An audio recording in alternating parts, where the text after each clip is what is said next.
হাবিবুল্লাহ দুজাহানের বাদশাহ সাদ বিন আবি ওয়াক্কাসের দিকে তাকিয়ে বলেছিল, বাবা কি পাওনা রয়েছে বলো।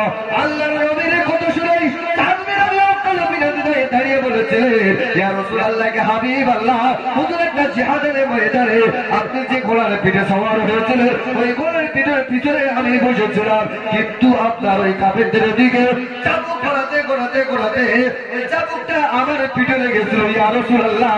সেই লাগাতে এত কঠিন হয়েছিল ইয়া রাসূলুল্লাহ, আমার চোখ দিয়ে টপ টপ করে পানি পড়ে গিয়েছিল। এসে দাঁড়িয়ে বলছে, হুজুর আপনার কাছে উমাইয়া তুলে দিয়েছিল আমাকে নেওয়ার জন্য, কিন্তু আপনি আমাকে নিলেন না। এমনকি আপনি আমার চেহারা থেকে তাকাননি। আপনি কি ব্যাপার বলুন বলুন, আমার জন্য মক্কার ছেলেরা পাগল, আমার চেহারাটা আল্লাহ এত সুন্দর করেছে, আমার জন্য সবাই যখন পাগল। রেবা তুমি আমার চেহারা দিকে কেন তাকাওনি? রেবা দাঁড়িয়ে বলেছিলেন, তুহিরান না, আমি তোমাকে ভক্ষণ করার জন্য আনিনি, আমি এসেছি একটাই কারণ, তোমাকে বাঁচাবার জন্য। কারণ ইমানদারের আলামতটা হলো আলাদা। তুমি কাবা ঘর ভাঙতে আসনি, তুমি সাথে এসেছিলে নারাজ হয়ে, কিন্তু তোমার চেহারার ভিতরে তোমার চাউনিতে আমি নিজে বুঝতে পেরেছি তুমি হলে ইমানদার। তাই আমি তোমাকে বাঁচাবার জন্য, ওই জালেমের হাত থেকে বাঁচাবার জন্য এই কায়দা করে আমি ছাড়িয়ে দিয়েছি। বাবা যেমন ভাইয়েরা তুই না দেখে বলেছে, রে বা আমাকে ভক্ষণ করে নাও, ভক্ষণ করে নাও, মানে আমি তোমাকে ভক্ষণ করবো না। তবে 3টে দিন যখন পার হয়ে গিয়েছে, আমি তোমার সাথে করে নিয়ে এখানে তোমার বাপের বাড়িতে আমি পৌঁছে দেব। যাই না বলেছেন, তুই না মুখের দিকে তাকিয়ে বলেছিলেন, রে বা তোমার চেহারাটা কালো, তোমার দেখতে ভালো না, তুমি কিনতে দাস, ঠিক আছে, তবে আমি আপনাকে জানিয়ে দিলাম আমি আমার বাবার বাড়িতে যেতে চাই না। আপনি আমাকে স্ত্রী বলে মেনে নেন, আমি আপনাকে স্বামী বলে মেনে নিলাম। আপনি মক্কার মানুষদের দিকে যে কায়দায় বিবাহ করলে, সেই কায়দা তুমি আমাকে বিবাহ করো, অর্থাৎ আমি তোমার খাতিনদার হয়ে যাব। জোরে বলেন সুবহানাল্লাহ। মক্কার বাসিন্দা মানুষদের দেখা হলো, মক্কার মানুষেরা এক জায়গায় আসার পরে এবার বিবাহ দেওয়া হলো। তুই না আর বা দুজনে একসাথে সংসার করে, এদিকে উমাইয়ার বাড়িতে কর্মচারী হিসেবে থাকে। ওই তুই না আর এবার করবে থেকে আমার আল্লাহ হযরত বেলালকে দুনিয়াতে পাঠিয়েছে। জোরে বলে, একটু জোরে বলে সুবহানাল্লাহ। বেলালের সম্মানটা কোথায়? আব্বা মা ভালো বলে, তাই তো? হ্যাঁ, কিন্তু আমাদের বাড়ি তাবারক হয়েছে কহাড়ি, পুরো গ্রাম চল না, বলছে 10 হাড়ি। আচ্ছা, আপনারা যারা বসে আছেন 10 হাড়ি খেতে পারবে? কিছু লোক আছে ওরা এরকম লোক না, ওকে টাইম এসে খাবে, আছে না? কোলপড়া হচ্ছে, কোলপড়া পর্যন্ত খানা 5000 লোকের আরেকবার বিরাট বড় লোকের খানা 5000 লোক খাবে। কোলপড়া মসজিদের সামনে প্যান্ডেলের ভিতরে 12 জন কোলপড়া, ভাই ভাই জিকির করে করে গালতে গেজা বলা হচ্ছে। বুড়ো লোক কবরস্থান জিয়ারত করতে জিয়ারত করে বলছে, আমি বুড়ো লোক ফার্স্ট কাটে খেয়ে দুটো খেয়ে বাড়ি যাবো। এখন ওখান থেকে জিয়ারত করে এসে দেখে কিছু মাল সামনে বসে গিয়ে আছে না, এরা কারা? ওরা চালাক লোক, বলছে আমরা ইনকিলাব জিন্দাবাদ, আমরা খাবো ওরা বাদ, জ্যোতি করে প্রতিবার, ধর থাকবে মুন্ডু বাদ, চালাকি চলবে না। তেঁতুল ফেলে দুটো ছেলে চালাক আর বোকা বিরাট বন্ধু করে, চালাক আর বোকা দুজনা বন্ধু, যেখান যায় দুজনা বন্ধু, বেদেমারি যায় দুজনা। এখন বেদেমারি বাজারে গিয়ে একটা কাঁঠাল কিনেছে, বোকা বলছে আলোকে আমি কাঁঠাল খাইনি, বন্ধু সহ্য করতে পারিনি। চালাক দুজনে মিলে কিনেছি, চল না গাছের ফল খেতে হয়। চালাকের কথা শুনে বলতে চল যাই। এখন অন্ধকারে মসজিদের বাইরে বসে খাচ্ছে, চালাক আর বোকা যুক্তি হচ্ছে, দানা কাঁঠালের দানা গুনে হিসেব হবে, কাঁঠালের দানা গুনে তুই যে কটা খাবি সেই কটার দাম দিবি, আমি যে কটা খাবো সেই কটার দাম দেবো। বোকা বলে ঠিক আছে, একদম সোজা হিসেব। অন্ধকারে খাচ্ছে, চালাক দানা শুদ্ধ খাচ্ছে, আর বোকা খেয়ে দানা খেয়ে রাখে। এখন খাওয়া দাওয়া শেষ, লাইট জ্বালিয়ে দেখে বোকার কাছে 32টা, চালাকের কাছে 12টা। খেয়ে এখন টাকা দেওয়ার সময় বোকা টাকা বার করছে, মুখ বাংলা 5, ভালো লাগে। টাকাতে বাড়ি যাচ্ছে বলছি হারামটার সাথে জীবনে বন্ধু করবো। হ্যাঁ খেয়েছি কম দিচ্ছি বেশি, গাছালা করবে না করবে না। আর চালাক বলছে বাড়ি বাচ্চা বলছে খেয়েছি বেশি দিচ্ছি কম, খেয়েছি বেশি দিচ্ছি কম। বাড়ির বুক বাংলা খুশিতে বাকি বাকি রকম যাচ্ছে। হ্যাঁ যে বাড়িকে বউ বলছে কি বলো খুশি গো না, তোমার সাথে বলা থাকবে না। আর মেয়েদের দেখবেন যা বলবে না ঠিক ঠিক মতো হলে না যেখানে পেতা সেখানে টিপে দেখবে মেয়েদের এখন বলিনি রাতে বেলা ঠিক আছে মুরব্বী যারা তারা জানে তিনটে জিনিস জীবনে হজম হয় না, মাথার চুল, কাঁঠালের দানার, হাতের নখ, পেটে গেলে হজম হয় না, পেটের ওর গেলি না পেট ব্যথা করবে, শব্দ হলে পেটের শব্দ মনে হচ্ছে কিছু একটা বাস করবে, ছুটি উঠে গিয়ে বাথরুম থেকে কাপড় তুলে গিয়ে বসে বসে বসে উঠে বাঁধ বউ বলছে কি তাহলে বলিস 25 গ্রাম। আগে যা ভঙ্গি মালে ছিল মনে হচ্ছে কেজি 5 ঝাল, কিন্তু ওখানে গিয়ে 25 গ্রাম। কাঁঠালের দানাকে বোর পাশে গিয়ে শুয়ে রয়েছে, পেট ব্যথা শুরু হয়েছে, আকাশে হরণ গরম করে বাস হচ্ছে। কদিন আগে হচ্ছিল না, 2-3 দিন আগে এই পয়লা একদিন গেছেন হাবু সিদ্দিক না, হাবু সিদ্দিক তো গরম গরম সব ভয় সবার আছে না, সব রেখা থেকে আছে ভাই রাখা জায়গা নেই, পেট যেমন গরম গরম শুরু হচ্ছে তখন আসতে বোর্ডা হাত উঠে যায় শিখির হোস্টেল কেন তো আমি যাবো না, তুমি যাও, মরবে তো তুমি মরবে। রাতের বেলা আমি একটা জিজ্ঞাসা করছি তুমি বলো তুমি যাও, কি করে কোথায় যায় কোথায় যায় আশায় যাচ্ছে, আসতে ঘরের পাশে জানালা পাশে ঝেলে গেছে। আচ্ছা কি বার হয়েছে কাঁঠালের দানা, ওই তার বউ তো জানে এখন ঝেলেতে ঘরে গিয়ে শুয়েছে, সকালবেলা উঠে ডাবলে বিক্রি করছে। এখন আকাশের পানিতে নরম জিনিস ধুয়ে চলে গেছে, নরম জিনিস শুধু দানাগুলো বসে গেছে। বউ বলে কি রান্না করে, ওলা উঠোর বাচ্চা বাজার করে না একসাথে কি করে ঘরের পিছনে গিয়ে তাই শুধু কাঁঠালের কি কাঁঠালের দানা। গ্রামে গ্রামে এখন মাছ বিক্রি করতে আসে, ভালো করে মাছ কিনেছে আর ওই কাঁঠালের দানা লে বাড়িকে ভালো করে রান্না করে ঠিক একদম সাজিয়ে গুছিয়ে রেডি, স্বামী আসবার দিন। আমি স্বামী বলছে রায় ভাতে কাঁঠালের দানাতে যখন ভাত দিচ্ছে এখন বড় মুখের দিকে টাকা পেলে বললি মাল কাঁঠাল তো কিনে মাল দানা পেয়েছে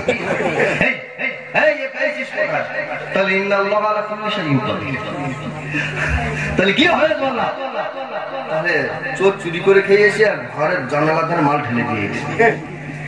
তোর বলছো আল্লাহ তুমি এত বড় শক্তিশালী, মুদ্দে খাবিয়েছো পোঙাতে বার করে, সেই বেলা আবার মাছের সাথে ঝোল করে খাওয়াচ্ছ, চালাক বলে ধরা পড়ে। তেঁতুল গ্রামের কিছু ছেলেরা আছে জলসায়ের আসে না, বাড়িতে বউরা নিয়ে পাতা করে গল্প করছে, শুয়ে রয়েছে। যখন শেষ তাবারকের দেওয়ার টাইম হবে, ভোর করে ফুটে এসে লাইনে এসে দাঁড়াবে। এই ধরনের কিছু মানুষ আছে, যদি এইরকম চালাকি করে আসো তোমার জন্য কিন্তু খাওয়াটা হালাল হবে না, ওটা তোমার জন্য হারাম হয়ে যাবে। বাবুজি আমার ভাইয়েরা, ওরে যুবকেরা জোহনেরা, কিন্তু যে সমস্ত হাজী সাহেবরা কাবা শরীফে যায় শুধু আপনার কিনা বেলালের ওসিলায়, বেলালের সম্মানের জন্য আরবের বাদশাহ আর ফুটপাতে ব্যবসা করার জন্য অধিকার দিয়েছে হাবশী দেশের মানুষদের। কোন অন্য দেশের মানুষের রাস্তায় বসে ব্যবসা করার অধিকার নাই, একটা দেশের মানুষের অধিকার আছে, সেটা হলো বেলালের দেশের মানুষদের। আমার ভাইরা জোয়াকেরা জোয়ানেরা, একটা কথা বলি, ইমানদার হয়েছিল বেলাল, বেলালের বাপ ছিল ইমানদার, আর মা ছিল ইমানদার, তাই বেলাল হয়েছে ইমানদার। আমরা যারা বসে আছি ইমানদার, কেন ইমানদারের সাথে জলসার সাথে সম্পর্ক, কোন ইমানদারের ভিতরে ইমান থাকবে আর জলসা হবে গ্রামে বাড়ি গিয়ে শুয়ে থাকবে, এটা কখনো হতে পারে না। যদি বলেন কেন আপনাদের দেশে যেগুলো সাপ দেখা যায়, কিন্তু সব সাপের বিষ আছে কম আর বেশি, কেউটে সাপের বিষ বেশি আর বাস্তবাড়ি ডানা সাপের বিষ কম। বাবাজি আমার ভাইরা, বাসি বাজায় দেখবে আপনার পানি ধরা সাপ আসবে না, মেটুকুর ঘুরে সাপ আসবে না, ডানা সাপ আসবে না, কিন্তু ওই বাসির আওয়াজ পাওয়ার সাথে সাথে কেউটে সাপ ছুটে আসবে। সাপুরিকে জিজ্ঞাসা করবে ভাই এতগুলো সাপ থাকার পরেও কিন্তু এরা আসলো না, কেউটে আসলো কেন? সাপুরে ডেকে বলবে আমার সাথে সাপের কোন সম্পর্ক নাই, আমার হাতে যে বাসিটা রয়েছে এই বাসির সাথে সম্পর্ক হলো সাপের বিষের সম্পর্ক। যে সাপের ভিতরে এত বিষ থাকবে, যে সাপের ভিতরে বিষের তাসির থাকবে, ওই বিষের যার ভিতরে থাকবে বাসির আওয়াজ তার কানে গেলে আকারে গিয়ে ছুটে আসবে। আমাকে আমার ভাইরা, যারা বাড়ি তাদেরকে ঈমান নাই, ঈমান রয়েছে যারা সাপের মতো, ঈমান রয়েছে পানি ধরার মতো, ওদের যেমন বিষ আছে এদেরও বিষ আছে। রাসূলুল্লাহ বলেছে এমন একটা জামানা আসবে, এমন একটা সময় আসবে, সকালবেলা ঈমানদার হবে, সন্ধ্যেবেলা বেঈমান হয়ে যাবে। তবে ঈমানদার ব্যক্তি যারা হবে এরা কোনোদিন জালিয়াতি সহ্য করবে না, এরা কোনোদিন বাইরে বসে থাকবে না। আমার ভাইরা, বিশ্বনবী মুহাম্মদুর রাসূলুল্লাহ হিজরত করে যখন মদিনায় গিয়ে রওনা দিয়েছে, আর মদিনায় যাবার পরে পারস্য দেশের বাদশাহ হলো খ্রিস্টান। ওই পারস্য দেশের বাদশাহ দুটো ছেলের কাছে একটা চিঠি লিখে দিয়েছে, এই চিঠিটা নিয়ে চলে যাও, মুহাম্মদের হাতে দিয়ে বলবে যে তোমার শিরচ্ছেদ করবে। আর ওই চিঠিতে উল্টো পাল্টা গালি গালাজ লেখা রয়েছে। আমার ভাইরা, ওই চিঠিটা দুজনের ছেলে হাতে করে দিয়ে বিশ্বনবী মুহাম্মদুর রাসূলুল্লাহ সাল্লাল্লাহু আলাইহি ওয়াসাল্লামের কাছে গিয়ে হাজির। চিঠিটা যখন দিয়েছে, আল্লাহর নবী সাহাবাদেরকে ডেকে বলেছিলেন, সাহাবারা এই দেখো, এই দেখো এই চিঠিতে কি লেখা আছে দেখো। হযরত ওমর ফারুক দাঁড়িয়ে রয়েছেন, সিদ্দিকে আকবর দাঁড়িয়ে রয়েছে। আল্লাহর নবীর প্রেমিক সাহাবী ওই চিঠিটা পড়ে ঝরঝর করে কাঁদে, বলে ইয়া রাসূলুল্লাহ, পারস্য দেশের বাদশাহ আপনাকে গালাগালি করেছে, আপনাকে উল্টো পাল্টা কথা বলেছে এবং আপনার মাথা কাটার জন্য তৈরি হয়েছে। আমার ভাইয়েরা, সিদ্দিকে আকবর চুক্তি করে রয়েছে, কিন্তু এই জায়গায় হযরত ওমর ফারুক রাদিয়াল্লাহু তাআলা আনহু দাঁড়িয়ে রাসূলুল্লাহর কাছে দাঁড়িয়ে বলেছিলেন, ইয়া রাসূলুল্লাহ, কে হাবিব আল্লাহ গো, আমি জীবিত থাকতে আপনাকে গালাগালি করবে আমি ওমর কোনোদিন সহ্য করতে পারবো না। জোরে বলেন সুবহানাল্লাহ। আমার ভাইয়েরা, ওমর ফারুক ডেকে বলেছিলেন, ইয়া রাসূলুল্লাহ, কে হাবিব আল্লাহ হুজুর, আপনি একটাবার আমাকে অনুমতি দেন, একটাবার আপনি আমাকে পারমিশন দেন, আমার হাতে যে তরবারি রয়েছে এই তরবারিটা হাতে করে নিয়ে এখান থেকে পারস্য দেশে চলে যাব। ওই পারস্য দেশের যিনি বাদশাহ ওর মাথাটা কেটে নিয়ে আমি মদিনায় আসবো। আমার ভাইয়েরা, আল্লাহর নবী হযরত ওমর ফারুক রাদিয়াল্লাহু তাআলা আনহু গায়ে হাতটা বুলিয়ে বলেছিল, ওমর না না না না, তুমি ঠান্ডা হও, ঠান্ডা হও। ও যখন বলেছে ওর বিরুদ্ধে মোকাবেলায় তৈরি হও। আমার ভাইয়েরা, কিন্তু বিশ্বনবীর সাহাবারা গরীব অসহায় বলে আল্লাহর নবী হাবিবুল্লাহ সাহাবাদের দিকে তাকিয়ে বলেছিলেন, সাহাবারা, পারস্য দেশের বাদশাহ যখন আমাদের সাথে যুদ্ধ করবে, ইসলামটাকে মিটিয়ে দেবে, ইসলামকে দুনিয়া থেকে মুছে দেওয়ার জন্য তৈরি হয়েছে। এখন আমি তোমাদেরকে বললাম, ওই পারস্য দেশের বাদশার বিরুদ্ধে কে কে জান দেওয়ার জন্য তৈরি আছে বলো। সাহাবারা দাঁড়িয়ে উঠে বলেছিলেন, ইয়া রাসূলুল্লাহ, আমি বললাম আপনি একটা বার অনুমতি দেন, আমরা সবাই ঝাঁপিয়ে পড়বো ইসলামের জন্য, আমাদের জানগুলো বিলিয়ে দেওয়া। আমার ভাইরা, আল্লাহর নবী ডেকে বলেছে, ওরে সাহাবারা, জিহাদের ময়দানে যাবো ঠিক আছে, তার আগে আমাদের কিছু মালের দরকার আছে, কিছু মাল আমাদের এই জায়গায় জড়ো করো, ওই মালগুলোর সাথে করে নিয়ে জিহাদের ময়দানে যাবো। তাই না বলেছেন, মাল নিয়ে আসে, কিন্তু এই অবস্থা একজন বিধবা মহিলা ওই বিধবা মহিলার কাছে চলে গেল। ওই বিধবা মহিলা ছোট ছোট ছোট ছোট যাওয়ার পরে দেখা যায় 1 থেকে 1.5 বছরের একটা বাচ্চা ছেলে রয়েছে। ওই বাচ্চা ছেলেটা উঠে দাঁড়াতে পারে না, চলতে পারে না, হাঁটতে পারে না। বাচ্চা ছেলে, ওই বাচ্চা ছেলেটাকে মা জড়িয়ে ধরেছে। মা জড়িয়ে ধরে রাস্তা দিয়ে হেঁটে হেঁটে বিশ্বনবীর কাছে আসার জন্য কিছু দূর যাওয়ার পরে হযরত সিদ্দিক আকবরের সাথে দেখা বিধবা মহিলা, যার গায়ে কাপড় ভালো নাই, যার চেহারাটা উস্কো খুস্কো হয়ে রয়েছে, ফুলের বাচ্চা রয়েছে। ওই সময়তে আবু বকরের কাছে মহিলাটা ডেকে বলেছিল, আবু বকর, বিশ্বনবী কোথায় গেলে খুঁজে পাওয়া যাবে? বিশ্বনবীকে যদি খুঁজতে দাও তাহলে আমি জানি যারা মসজিদে নববীতে গেলে বিশ্বনবীকে পাওয়া যাবে। আবু বকর ডেকে বললেন, মা, তুমি বিশ্বনবীর কাছে যাবে? আল্লাহর নবী গরীব অসহায় হয়ে আমাদের কাছে হাত পেতে দিয়েছে জিহাদের ময়দানে যাবার জন্য, তবে তুমি এখন যেও না, বিশ্বনবী তোমাকে কোনো মাল দিতে পারবে না। ওই মহিলাটা ডেকে বললেন, সিদ্দিক আকবর, আমাদের কোনো প্রয়োজন নাই, আপনি একটা বার অনুমতি দেন, আর বিশ্বনবীর কাছে যাবো। ওমর ফারুকের সাথে দেখা হয়ে গেল। ওমর ফারুকের সাথে দেখার পরে ওমর ফারুক আগে কথা বলেছে, বিশ্ব নবীর কাছে কেউ না কোনো মাল দিতে পারবো না। ইমানের সাথে পার্থক্য দেখেন, ইমানের সাথে কেমন ইমানি মজবুতিটা দেখেন। যার ভেতরে ইমান রয়েছে তার কাছে তোমার জলসাটা খারাপ লাগতে পারে না। আল্লাহ নবী বললেন,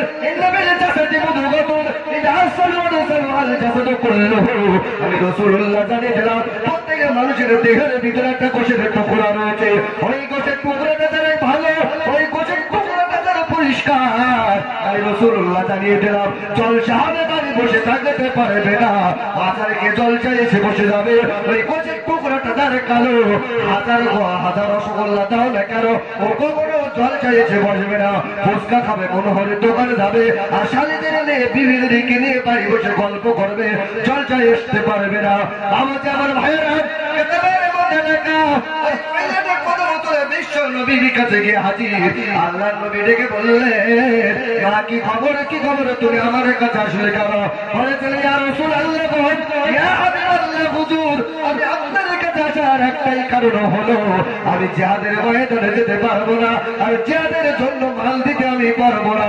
তবে আমার স্বামী নেই, আমি বিধবা, আমার এই ঘরের যে বাচ্চাটা রয়েছে এতিম, এই বাচ্চাটা আমি কোলে করে নিয়ে আপনার কাছে যেছি।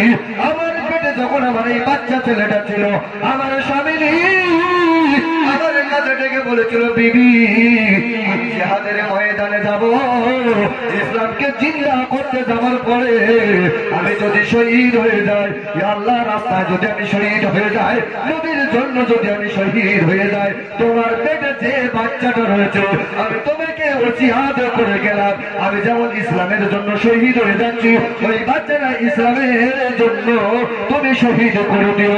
ইয়া রাসূলুল্লাহ, ইয়া হাবিবাল্লাহ, হুজুর, দেশের বাদশাহ বিরাট রাগা রেগে গিয়ে আপনাকে গালাগালি করেছে, ইসলামকে মিটিয়ে দেবে, আপনাকে শিরোচ্ছেদ করবে, আপনাকে গালাগালি করেছে, আপনার আব্বা মাকে তুলে গালাগালি করেছে। তাই আমি বিধবা মহিলা সহ্য করতে পারি না, আমি এই বাচ্চাটা আপনার কোলে তুলে দিলাম, এই বাচ্চাটাকে নিয়ে জিহাদের ময়দানে যাবে। আল্লাহ নবী বলেছেন, আমি কেমন করে নিয়ে যাব? এই বাচ্চা হাঁটতে পারে না, বাচ্চারা চলতে পারে না, এই বাচ্চা কথা বলতে পারে না, জিহাদের ময়দানে কি আমার লাভটা কি হবে বলো? বলেছিল, ইয়া রাসূলুল্লাহ, হাবিবাল্লাহ, বাচ্চাটা আমি আপনার কাছে দিয়েছি, কাফেররা যখন তীর ছুড়বে আপনি আমার বাচ্চাটাকে সামনে ঢাল করে দাঁড়িয়ে দেবেন, এদিক থেকে যখন তীর মারবে আপনি এইভাবে ঢাল করে তুলে দেবেন। এইভাবে যদি ঢাল করে দিতে পারেন, আমার বাচ্চাটা ইসলামের জন্য শহীদ হয়ে যাবে। আমি মা গর্ব করে বলবো, আমার স্বামী শহীদ, আমার বাচ্চা শহীদ, আমি সেই শহীদানের স্ত্রী। জোরে বলেন সুবহানাল্লাহ। এই কথা দেওয়ার পরে না, সেই পারস্য দেশের যে দুই মাল চিঠি নিয়েছিল না, ও মাল থেকে বলে স্বপ্ন, সে কি ব্যাপার, পারস্য দেশের বাচ্চা যুদ্ধ করবে বলছে, কিন্তু আমরা তো বলেছি যদি যুদ্ধ করি জিততে পারলে কত দেবে। এই খেলা যখন ফুটবল খেলা হয়, কালো কালো মাল নিয়ে আসে না, কি বলেন তিনি, আচ্ছা চুল মরে গেল, কি এসব সিস্টেম আছে, একটা মানুষ সিস্টেম আছে, দেখতে ভালো লাগে। আর কিছু কিছু আমাদের দেশে কিছু কিছু বাঁদর আছে এরকম বড় মোবাইল, সেটুকু আচ্ছা বলছে ও পরিষ্কার চেহারাটা, আর কালো ভুতুরের পাশে কিন্তু এরকম তোলে, দেখতে ভালো লাগবে, ভালো লাগবে। এই দুটো বলছে সর্বনাশ, খেলায় যারা আসে ওরা কন্ট্যাক্ট করে, জিতলে এত দিতে হবে, কন্ট্যাক্ট করে না, তাও শুধু পাকা মাল জানে যে বাঙালি বিরাট চালাক, এরা হেরে গেলে মাল দেবে না, টাকা বলে জুতোর ভিতর ঢুকাবে, মাল ঢুকিয়ে খেলা করছে। তা পারস্য দেশের যে দুজন গুপ্তচর ছিলেন এরা বলছে, আমরা বাচ্চার সাথে কথা বলি, কি জিতলে কত দেবে আর হারলে কত, তাহলে আমরা তো কন্ট্যাক্টে আসবো, কন্ট্যাক্টের কাজ ভালো হয়, শুধু টাইম দেবে, টাইম পার হলে কিন্তু বাবা ইয়ে কি, এরা বলছে কি জিতলেও টাকা চাই না, বললেও চাই না, আমরা বাচ্চাদেরকে তুলে দিচ্ছি শহীদ হবো, শহীদ হলে জান্নাত পাবো, জোরে বলেন সুবহানাল্লাহ। এরা এখানে চিঠি লিখে বলছে তোমার যুদ্ধ করতে হবে। পারস্য দেশের বাচ্চা বলছে কেন, কি ব্যাপার? বলে তোমার যা লোকে ভাড়াতে মাল ছুটে পালাবে, কিন্তু মোহাম্মদের যে মালগুলো আছে এরা পালানো তো দূরের করছে, মাসুম বাচ্চা কথা বলতে পারা, সে তার সাথে বলছে বলে সঙ্গে ঢাল বানাও, জোরে বলে সুবহানাল্লাহ। বলছে পারবে না, পারস্য দেশের বাচ্চা যখন দমে গিয়েছে বিশ্বনবী মুহাম্মদ রাসূলুল্লাহ বলছে যখন পার্শ্ব দেশের বাচ্চা যখন ভয়তে চুলকে গেছে কিছুদিন পরে বিশ্বনবী মুহাম্মদ রাসূলুল্লাহ দুনিয়াতে বিদায় নিয়েছে, পর্দা নিয়েছে। আর পর্দা নেওয়ার পরে সিদ্দিকে আকবর গদিতে এসেছে। আর সিদ্দিকে আকবর আসার পরে সিদ্দিকে আকবর বিদায় নেওয়ার পরে খলিফা হলেন হযরতে ওমর ফারুক রাদিয়াল্লাহু তাআলা আনহু। ওই চিঠিটা যখন পড়েছিল হযরতে ওমর বলেছিল আপনি অনুমতি দেন, এই যে তরবারি দেখতে পান এই তরবারি দিয়ে ওই পারস্য দেশের বাদশার মাথাটা কেটে আনবো। কোন সাহাবারা কিছু বলেছিল? কিন্তু ওমর বলেছিল। সেই ওমর গদিতে বসার পরে বলছে এইবার একটু গরম হচ্ছে আমার।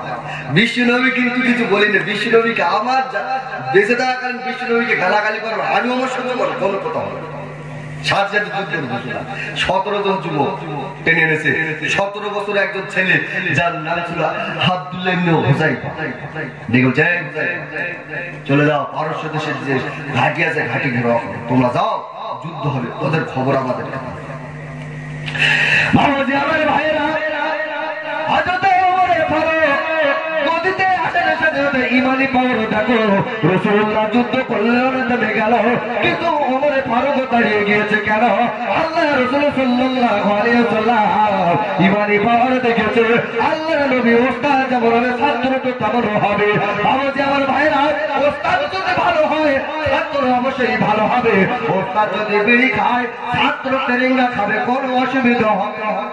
কি বলছে ওমর? বলছি চালাবে না। ইমাম সাহেব যদি খৈনি খায় মুসল্লি 1.5 ইঞ্চি চালাবে, পকেটে করলে যাবে, আছে না?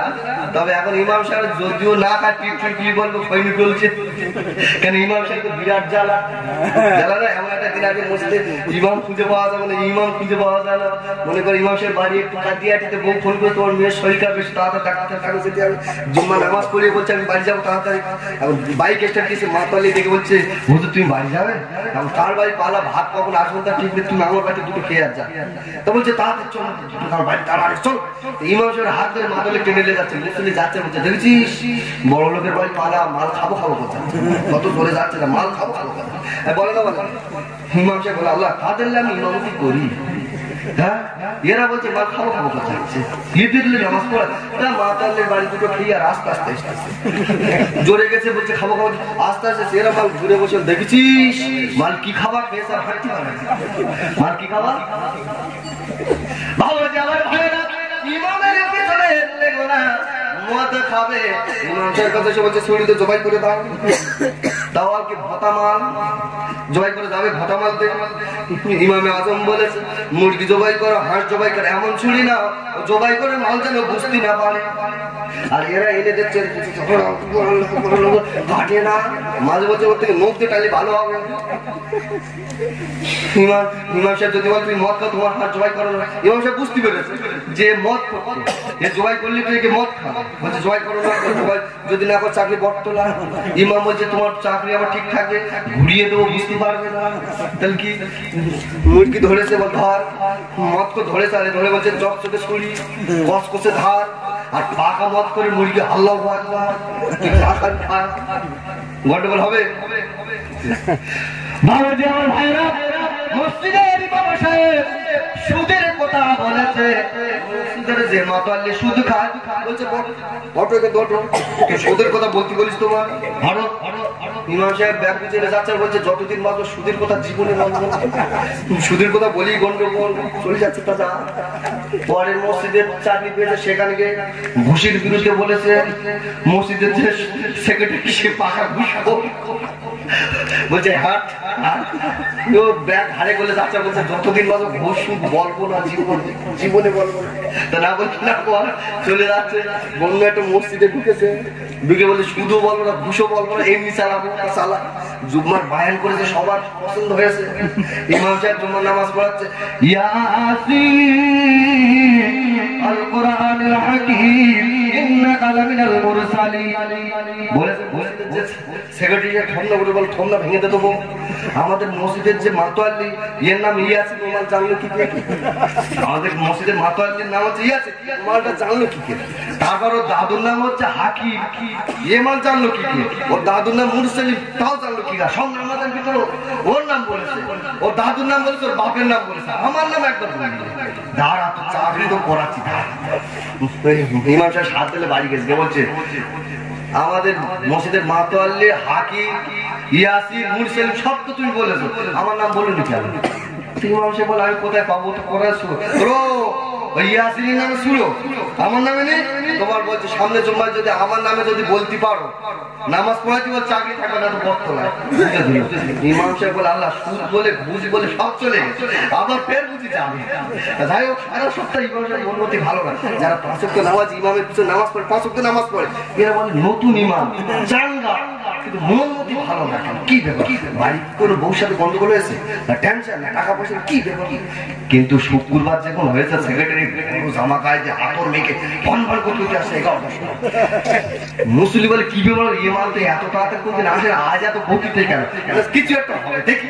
এখন সাথে 5 ওয়াক্ত মুসলি এরাও ঢুকেছে, ও ঢুকেছে। ইমাম সাহেব ঘরের ভিতরে বসে রয়েছে, ইমাম সাহেব বলছে ও ইমাম সাহেব এদিকে যাই হোক সেক্রেটারি সাহেব ডেকেছে, যাই মুসলিরা বলে বলছে, সেক্রেটারি বসে বলছে ইমাম সাহেব আমার নামে পেয়েছো তো, সুলো টুলো কিছু পেয়েছো? বলো। বলছে হ্যাঁ পেয়েছি। তাহলে ঠিক আছে, বলছে কি পেয়েছো একটু বলো দিন, তাহলে তোমার নাম কি? তাহলে আমার নাম বাবর। কি নাম? আচ্ছা কোন জায়গায় আমি সব বাবর আছে আছে এখন মুসলিম সব বসে নিয়েছে, বলছে আমার নাম বাবর, তোমার নাম বাবর। তাহলে হ্যাঁ, তাহলে কি পেয়েছ বলো? বলছে ইয়া আইয়ুহাল বাবর আনতা কালাবা আজাদতুকা লিহিমা ও বাবুল খিনজি। এখন সেটা লম্বের বলছে ঠিক হয়েছে, শুরু ঠিক হয়েছে। আমরা 5 ওয়াক্ত নামাজ পড়ি, মাল এরকম এরকম জীবনে শুনেছে। ওই মাল কি আছে বলো তো একটু শুনি। সুরের মানে মতলব আছে না? ইমাম সাহেব বলছে আমি বললাম না, আমি বল কেন বললি চাকরি থাকবে? বলছে বললি মার গাও, তাহলে কে ছেড়ে দিয়ে এখন মা ফেললে মুসলিম বলছে তোমার জন্য থবলে গুঁড়ো করতে তো কে হাত তুলে দেখবো একটু মানে বলো। এখন ইমাম সাহেব মাথা করে বলছে ইয়া আইয়ুহাল বাবর, এই বাবরের গোষ্ঠী শুনে আনতা খালা বাবু একটা কুত্তা, ও ছাত্রা লিহিমা, ও দাদু হচ্ছে গাধা, ও বাবুল খিনজি, ওর বাবা শুকর। যতদিন বাবাজি আমার ভাইয়েরা, ওরে যুবকেরা জোয়ানেরা, বলছিলাম ইমামের পিছনে লাগা যাবে না। ছাত্র যদি চাঙ্গা হয় অবশ্যই আপনার শিক্ষক যদি চাঙ্গা হয় অবশ্যই ছাত্র চাঙ্গা হয়ে যাবে। বাবাজি আমার ভাইয়েরা, যুবকেরা জওয়ানেরা, বিশ্ব নবী যেমন ইমানদার, ইমানদারের ছাত্র তো ইমানদার হবে। আল্লাহ রাসূল হচ্ছে ঈমান, আমরা হলো ইমানদার। বাবাজি আমার ভাইয়েরা, আল্লাহ রাসূল একটা করে সাহাবাদেরকে তুলে ধরেছে। আল্লাহ নবী একদিন মসজিদে নববীর ভিতরে বসে বসে সাহাবাদেরকে ডাকলেন, আমার সাহাবারা শুনে রেখে দাও, রাসূলুল্লাহ দুনিয়াতে বিদায় নিয়ে চলে যাব। একটা সূরা অবতীর্ণ হলো, ইদা জাআ নাসরুল্লাহি ওয়াল ফাত। সাহাবারা আবু বকরকে ডাকা হলো। আবু বকরের ব্যাখ্যাটা কি হবে বলো? আবু বকর একরকম ব্যাখ্যা করেছে, হযরত ওমর একরকম করেছে, এক একজন এক এক রকম ব্যাখ্যা করে দিয়েছে। কিন্তু আল্লাহ রাসূলের আপনার একটা আপনার মা আয়েশা সিদ্দিকার বোনের ছেলে, ওই ছেলেটা চুক্তি করে দাঁড়িয়ে রয়েছে। হযরত আব্বাস বাচ্চা ছেলে চুক্তি করে দাঁড়িয়ে রয়েছে। আব্বাস রাদিয়াল্লাহু তাআলা আনহু রাসূলুল্লাহ থেকে বলেছিল, বাবা আব্বাস ব্যাখ্যা তুমি কি বলতে পারবে? সেই না বলেছে আব্বাস রাদিয়াল্লাহু তাআলা আনহু চোখের পানিতে বুকটা ভাসিয়ে দেয়। সিদ্দিক আকবর থেকে বলেছিল, আব্বাস এই তফসির করতে গিয়ে আমাদের চোখের পানি পড়েনি, তুমি বাচ্চা ছেলে তোমার চোখ দিয়ে কেন পানি পড়ো? আব্বাস রাদিয়াল্লাহু তাআলা আনহু থেকে বলেছিলেন, বলে সিদ্দিক আকবর শুনে রেখে দাও, জেনে রেখে দাও, এর ব্যাখ্যা এখন ঠিক মতো না জানলেও আমি রাসূলুল্লাহর সাহাবী, আমি ছোট হতে পারি, এর ব্যাখ্যাটা আমি ভালো রকম জানি। আবু বকর বলল, কি ব্যাপারে ব্যাখ্যা তুমি বলো? বলে এই সূরা অবতীর্ণের বিনিময়ে বোধহয় রাসূলুল্লাহ দুনিয়াতে বেশি দিন থাকবে না, আল্লাহর নবী দুনিয়াতে বিদায় নিয়ে চলে যাবে। সেই আল্লাহর নবী সাহাবাদেরকে ডেকে বললেন, আমার সাহাবারা শুনে রেখে রেখে দাও, জেনে রেখে দাও, আমি রাসূলুল্লাহ দুনিয়াতে বিদায় নিয়ে চলে যাব। আমি মক্কার যাওয়ার আগে আপনার কাছে মালগুলো রেখে দিয়েছিল, আমি মালগুলো রেখে দিয়েছিলাম, সে মালগুলো বন্টন করে দিয়েছি। কেউ যদি আমার কাছে কোনো পাওনা করে থাকে বলো, আমি পাওনা করে গুলো দিয়ে দেবো। কেউ যদি ঋণ পেয়ে থাকো বলো, দিয়ে দেবো। আমি যদি কারোকে আঘাত করে থাকি আমাকে আঘাত করে বিদায় দিলে তোমার আদায় করিয়ে দাও। আমার যে আমার ভাইরা আল্লাহ নবী বললেন, আমার কোনো কথা বলে না। দ্বিতীয়বার বিশ্বনবী হাবিবুল্লাহ দ্বিতীয়বার বললেন, তোমার কোনো সাহাবী করে কিছু বলে না। দ্বিতীয়বার বিশ্বনবী যখন বলেছে, আমার কাছে যদি তোমাদের কোনো পাওনা করে থাকে আমার কাছে তোমরা বুঝে নাও। চাই না বলেছেন আল্লাহ নবীর একজন প্রিয় সাহাবী সাদ বিন আবি ওয়াক্কাস রাদিয়াল্লাহু তাআলা আনহু রাসূলুল্লাহর সামনে দাঁড়িয়ে বলেছিল, ইয়া রাসূলুল্লাহ, ইয়া হাবিবাল্লাহ, আপনার কাছে আমার একটা পাওনা রয়েছে, আপনার কাছে আমি পাওনা করিটা বুঝে নিতে চাই। আবার অবাক হয়ে বললেন, কি ব্যাপার? আল্লাহ রাসূলের জন্য জান দিতে রাজি আছি, কিন্তু এই সাহাবীটা উঠে কেন বলেছে আপনার কাছে পাওনা করি রয়েছে? ব্যাপারটা তো বুঝতে পারেনি। বিশ্বনবী মুহাম্মদুর রাসূলুল্লাহ মিশকাত শরীফের হাদিসের মধ্যে জানিয়েছে, লা ইউমিনু আহাদুকুম হাত্তা আকুনা আহাবা ইলাইহি বিওয়ালিদিহি ওয়ালাদিহি ওয়ান নাসি আজমাইন। আমি রাসূলুল্লাহ জানিয়ে দিলাম, আমার বাড়ির ছেলে মেয়ে বিবি বাচ্চা মা সকলের থেকে আমি রাসূলুল্লাহ, আমাকে যতক্ষণ তুমি মহব্বত বেশি না করবে ঈমানদার হতে পারবে না। তাহলে আমরা সাহাবারা রাসূলুল্লাহর জন্য পাগল, রাসূলুল্লাহর জন্য জান দিতে রাজি আছি, কিন্তু সাদ বিন আবি ওয়াক্কাস রাদিয়াল্লাহু তাআলা আনহু কেমন করে দাঁড়িয়ে বলেছে আপনার কাছে পাওনা করিয়াছে। সাহাবারা ফাল করে তাকিয়ে রয়েছে। আল্লাহর নবী হাবিবুল্লাহ দুজাহানের বাদশাহ সাদ বিন আবি ওয়াক্কাসের দিকে তাকিয়ে বলেছিল, বাবা কি পাওনা রয়েছে বলো। আল্লাহর নবীর কথা শুনে সাদ বিন আবি ওয়াক্কাস বিনাদিনায় দাঁড়িয়ে বলেছে, ইয়া রাসূলুল্লাহ, হাবিবাল্লাহ, হুজুর একটা জিহাদের ময়দানে আপনি যে ঘোড়ার পিঠে সওয়ার হয়েছিলেন, ওই ঘোড়ার পিঠের পিছনে আমি বসেছিলাম, কিন্তু আপনার ওই কাফেরদের দিকে চাবুক ঘোরাতে ওই চাবুকটা আমার পিঠে লেগেছিল ইয়া রাসূলুল্লাহ।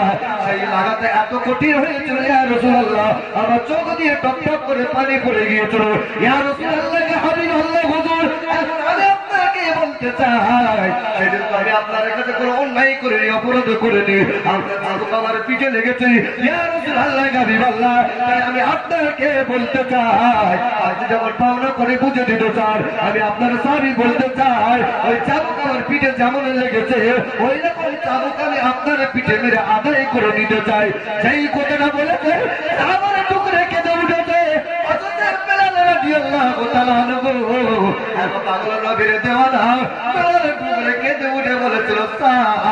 আমি কি কথা বললেন, তুমি আমার রাসূলের দিকে তুমি আঘাত করে দেখা মনে করে তোমার কি কেন হলো, তুমি কেমন করে বললে বলো।